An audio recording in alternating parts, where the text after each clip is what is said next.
मुदारकात्तमोदकं सदा विमुक्तिसाधकं कडादरावतंसकं विलासिलोकरक्षकम् अनायकैकनायकं विनाशिकेपदैत्यकं नताशुपाशुनाशकं नमामि तं विनायकम् न तेतरातिभीकरं रवोदितार्कभास्वरं समुत्सरानिनित्यरं नतादिकापदुत्तरं सुरेश्वरं निधीश्वरं गजेश्वरं गणेश्वरं महेश्वरं तमाश्रये परात्परं निरन्तरम्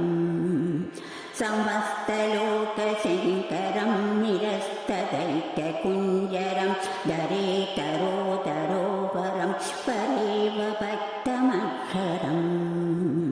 कृपाकरं क्षमाकरं मुदाकरं यशस्करं मनस्करं नमस्कृतां नमस्करोमि भास्वरम् अकिञ्चनार्तिनार्जनं चिरन्तमुक्तिभाजनं पुरारिपूर्वनन्दनं सुरारिगर्वचर्वणं प्रपञ्चनाशभीषणं धनञ्जयादिभूषणं कपोलदानवारणं भजे पुराणवारणम्